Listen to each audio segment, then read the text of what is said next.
at GooseFX, your Solana DeFi destination. So, who are we and what have we built today? So, we've been building on Solana for over 2 years. We have a really strong and dedicated DeFi focused team comprised of mostly engineers. And to date, we have successfully launched our two flagship features, single sided liquidity pools, which is a revolutionary AMM, which we will discuss a lot further in this keynote, as well as our on-chain decentralized perps decks. So we have those two flagship features currently live with us. So let's take a step down memory lane and talk about the history of DeFi and AMMs. So DeFi, or I guess AMMs, were first launched on chain by Bancor in 2017. This was out of the initial 2017 ICO days.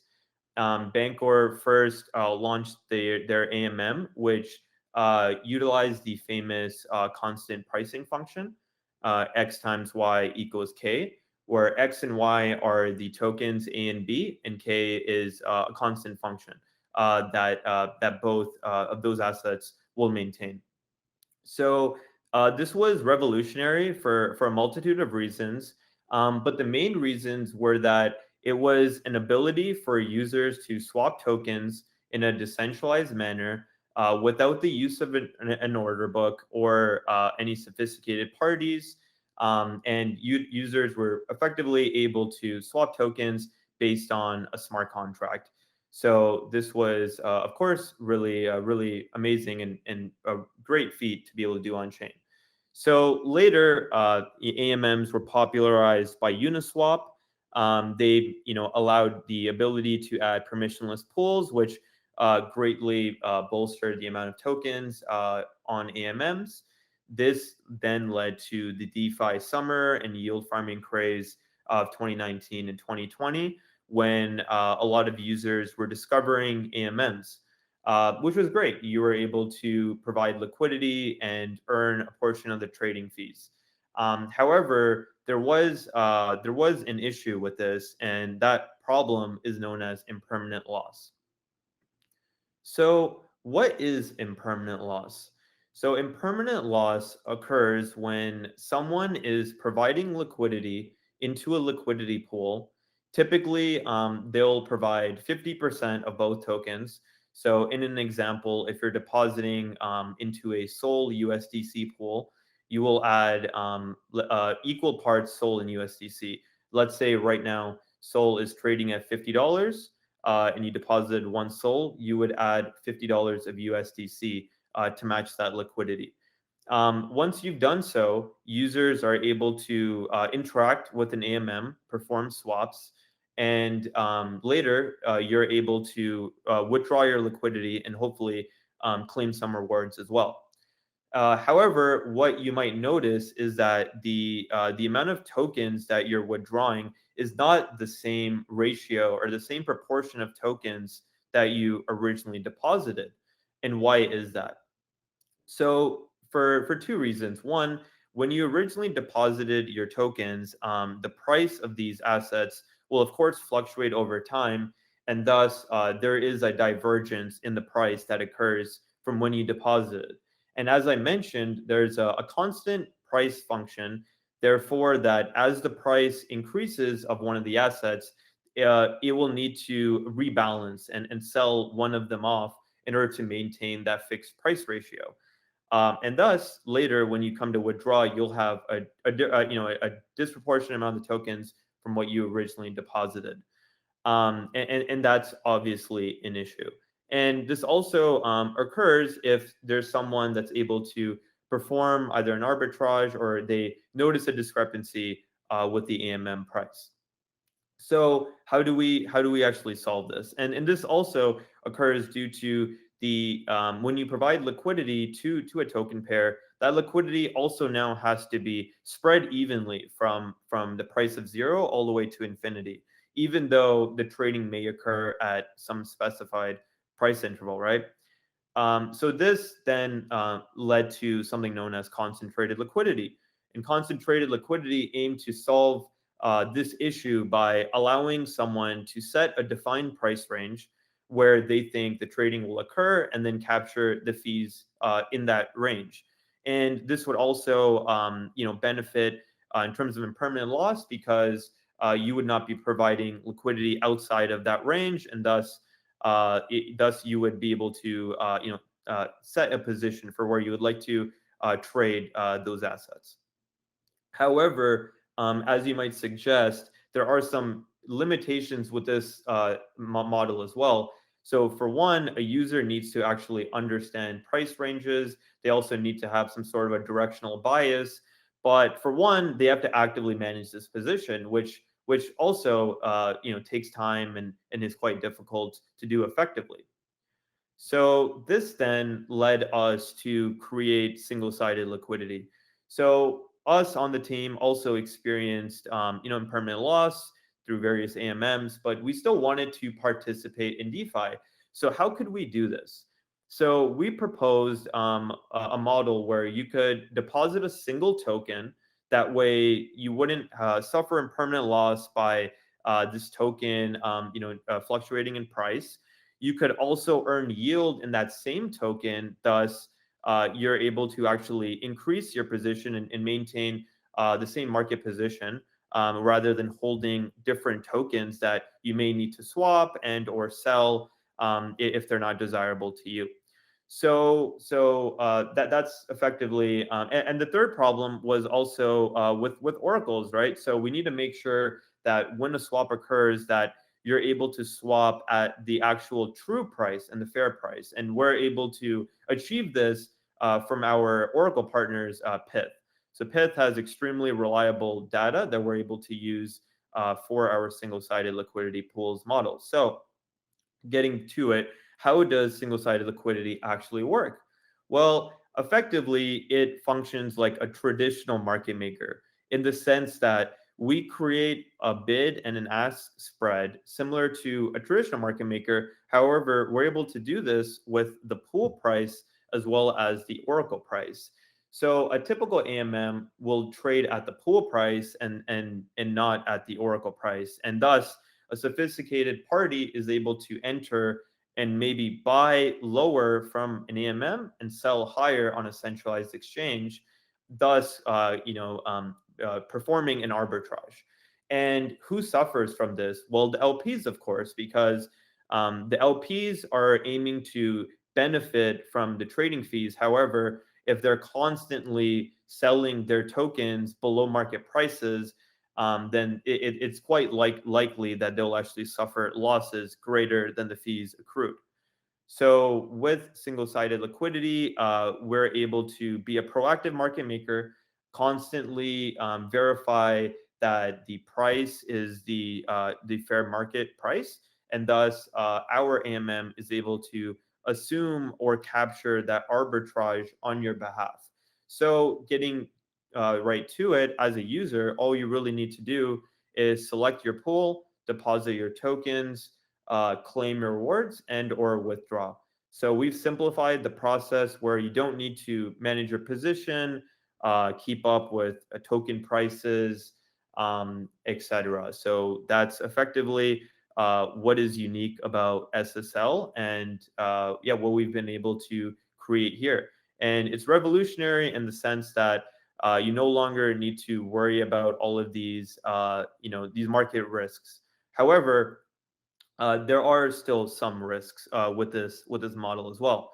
So what are those risks? So the primary risk is what's known as inventory price risk. And that is effectively the risk that's assumed by a market maker for selling that inventory or selling those tokens at a given price. So as an example, if right now we are providing liquidity and or offering swaps for the SOL USDC pair as an example, the potential risk there as a market maker is that while you're trading, the price of SOL dramatically changes. Thus, while you're holding the inventory to perform trades on behalf of users, you're actually suffering a loss in terms of value there. So that is a potential risk with any market maker, including ours. And how are we going about mitigating this risk? So this inventory price risk is currently being mitigated by a couple of our risk parameters that we have for our single-sided liquidity pools. So one interesting parameter is known as a maximum secondary pool token ratio. So each pool, call it the USDC pool, will also still need to hold some of the other assets in order to perform those trades. However, that could potentially lead to loss if those assets lose value in price. So what we've done is created a max ratio that each pool, depending on its category, is allowed to hold. So if it's a stable coin such as USDC or T, it will hold a larger amount of those more volatile tokens than, let's say, a volatile pool itself. So this is effectively a way for us to guarantee that there is not a large amount of secondary tokens being held by the pool, and thus able to negatively affect the returns of the pool that you deposited capital into. Another interesting risk parameter is our ability to perform an internal fair market value rebalance. So if right now in the USDC pool, if it's currently holding a large amount of SOL, and the same is true for the SOL pool, it's holding a large amount of USDC because a large swap just occurred. Both of these pools are able to make a fair value swap within each other to improve those risk parameters for both of the pools. So those are some of the ways that we're able to mitigate those potential inventory risks. Security. So we take security extremely seriously at GooseFX. We've been live for over 2 years. We've even had 2 iterations of this product SSL. We've been very thankful to make sure that we've done all of our security testing thoroughly, and we have not suffered any exploits or any issues with any of our smart contracts. This is due to our internal local net testing suite, as well as having our programs audited by trusted security partners. So we've partnered with OSEC to audit our programs. They previously audited our V1 as well, and they're currently auditing our V2. As mentioned, we also have risk management built into our model in order to maintain those requirements for secondary pool tokens, as well as offering swaps only when LPs are able to benefit. So these are some of the risk management that we've taken here as well. Our programs are also managed by Squads Multisig, so they're trusted by a trusted security council who are able to perform program upgrades as needed. And this also ensures that no malicious actor is able to push any changes to those code. So we also, as mentioned, have central limit order book perps. So we have a fully on-chain decentralized perpetual DEX. We currently offer up to 10x leverage. We also have advanced order types such as take profit orders, as well as stop loss orders that will be released soon. We have very tight spreads and low fees due to being active on Solana. And we also have a referral program in place with our partner BuddyLink in order for you to earn fees from your friends. So this is another way for you to benefit from using our platform as well. So we also have another way to align incentives with our users. So we currently have a rewards program as well. So if you are currently staking our native token GoFX, you're able to earn a percentage of the platform revenue claimable in USDC daily. So this is another way for you to benefit through your activity on GooseFX. So yeah, we can dive into a quick demo here as well. So let me just get this started. So yeah, right here we have our farm page. At the top, we have our analytics. So you're able to see TVL, volume traded, and the amount of fees generated to date. We have some of our featured pools here listed at the top, arranged in terms of APY. And here are the actual pools themselves. Very easy to use. You can just click the pool that you would like to deposit. Here we select the USDC pool, and we can just one-click deposit those tokens. And once we approve that transaction, those tokens will be deposited and will be utilized by our trading engine to facilitate swaps. So that's quickly it was to deposit. In a very similar fashion, you can withdraw your tokens anytime. And once rewards have accrued, you'll be able to claim them here as well. We also have some frequently asked questions in case you wanted to learn a bit more about the product without needing to dive into our documentation. And here's our trade page. So currently we have the Sol Perp market. As you can see, it's very easy to open up a position here. You can initially deposit some USDC, which is used as collateral. You'll then be able to select the market, which we currently have Sol Perp. Select the direction, choose your parameters, and you're able to execute the trade. You're also able to set take profit automatically. And yeah, here's an example of an open position. And this is also our rewards page. So if you wanted to deposit some of our native token, GooseFX, and earn some rewards in USDC, you can do so here, stake and unstake. We do have a 7-day cooldown period for unstaking. And over here, you'll be able to claim your rewards. And it also displays the APY for that program right now. Awesome. And yeah, getting back to the presentation here, just on the final slide. Yeah, thank you, everyone. So that was our presentation. If you want to learn more about us, feel free to check our link tree. You can find most of our socials there. If not, Twitter, Telegram, and Discord is a great way to reach us. We do weekly Twitter spaces. So if you guys do want to learn more about us or in the projects that we work with, feel free to follow those.